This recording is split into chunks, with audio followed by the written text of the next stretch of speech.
Let's go, Sam. Come on, let's go. Remember, stay really strong, attack hard here. After courtroom hours, okay, we got 2 more. Go get this one. Judge Mike Skipper puts on a different uniform.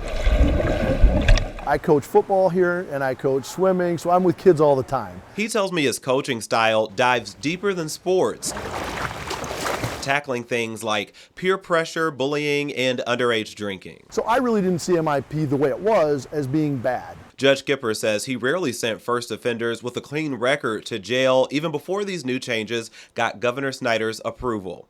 In his opinion, most judges gave those slapped with their first MIP a break, choosing a deferral program which included 6 months to a year of probation. Then their record was wiped clean. But there will no longer be that threat of that first offense staining a young adult's record. They'll soon have to pay a $100 civil infraction instead. Do you think that this will set any type of standard of, the first time is a gimme?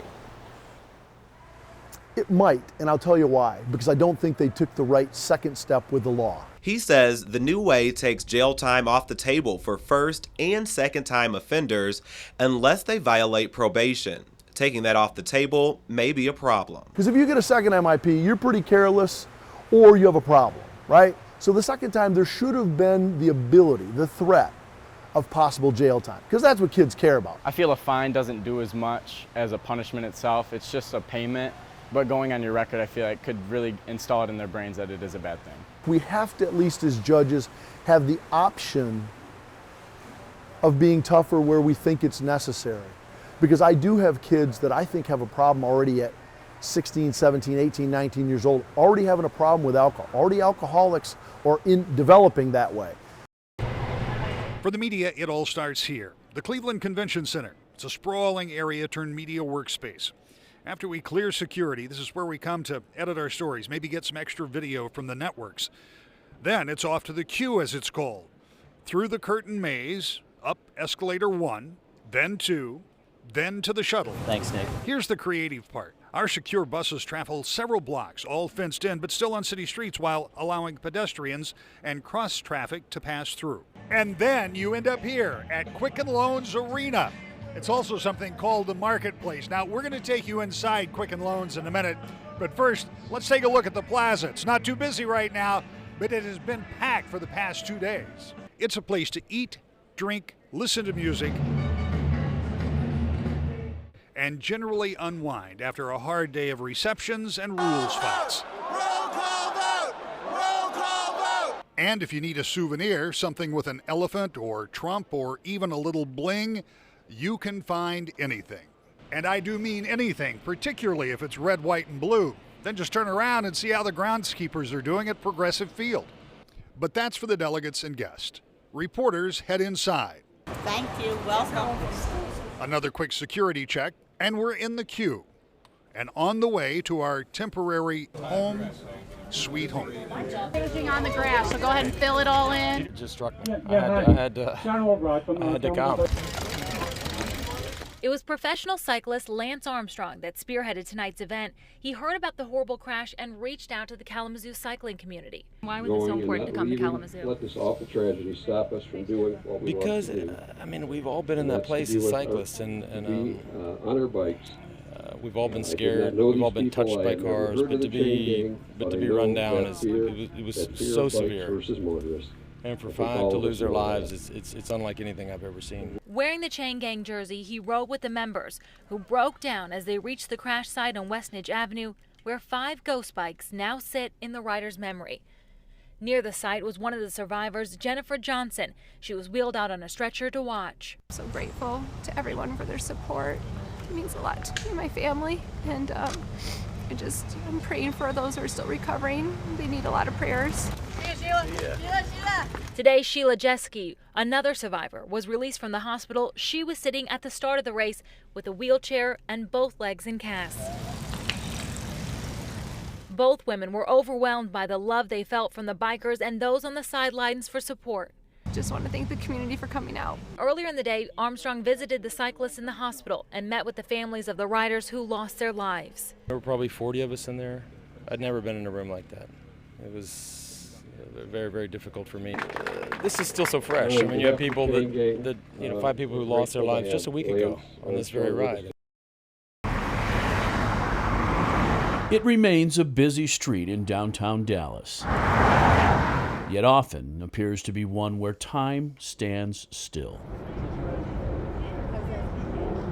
More than a half a century after the assassination of then-President John F. Kennedy here, the sidewalks and grassy knoll along Elm Street are almost always filled with visitors. I think whenever you're coming to Dallas, the first thing that comes to mind is the place where JFK was assassinated, and being able to see the 6th floor depository, the grassy knoll.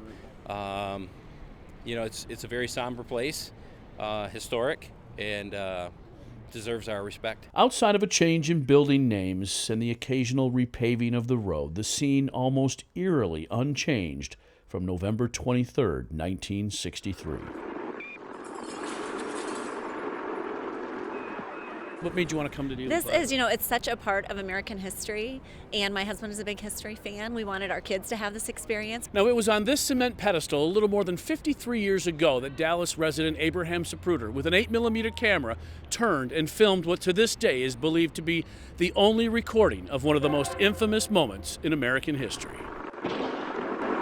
It's a very somber place, historic, and deserves our respect. Even parents born after the assassination itself compelled to bring their children here. They were excited to come here, and I'm excited to be able to show them this, but at the same time, it's kind of a somber place. At the same time, we feel it's our duty to come and pay our respect. The then Texas School Book Depository building now serves as the Dallas County Administration Building. Its 6th floor, however, a JFK museum, including the sealed-off 6th floor window from which Lee Harvey Oswald, albeit still allegedly in the minds of some, fired those fatal shots. What do you feel like when you come here?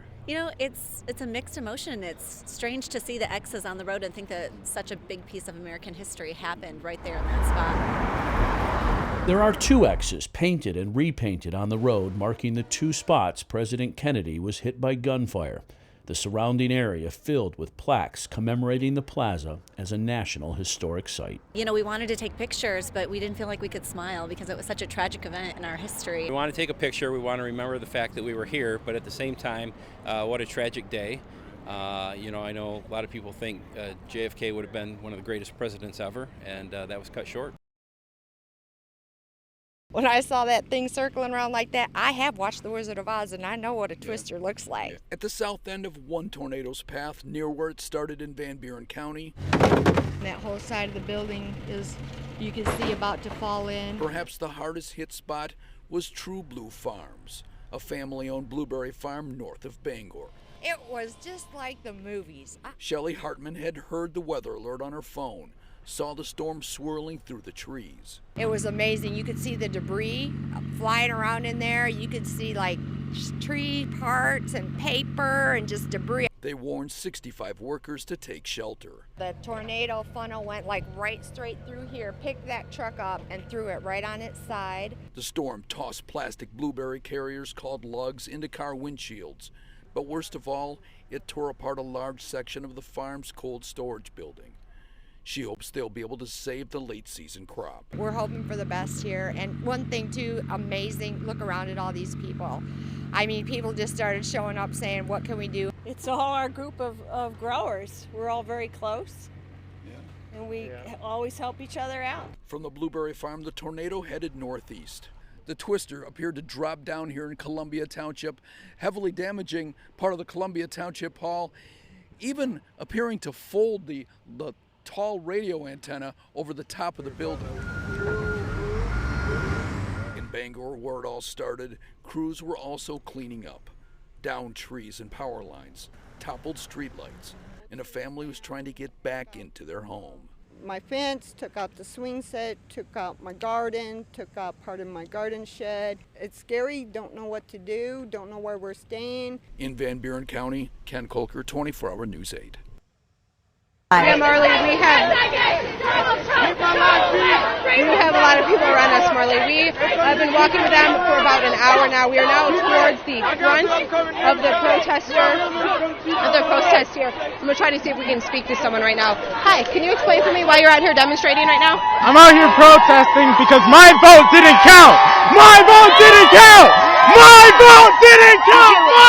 Did you vote in the election? Did you vote on Tuesday? I did. Okay, and why do you say your vote did not count? Because Hillary won the primaries. No, she won the vote, and then the Electoral College still picked our president. The system's broken. The system is broken. So can you also explain why so many are?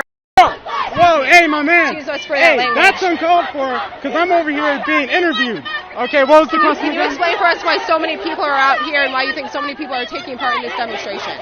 Because this is all just horrible. He's a horrible person. I'm the last person to ask right now because I'm full of just annoyance and rage. But ask someone else who's not as angry and just can actually think of stuff. Okay. But either way, hey, real talk. The system's broken. The young people are speaking right now. We all went to vote. We did what we were supposed to. Do you accept but the Electoral College still do you accept Donald Trump as the president, though? Do you still accept him because of the Electoral College? I don't want to accept him as our president just because of how horrible a person he is. Okay, thank you for your time. Marley, we're going to send it back to you.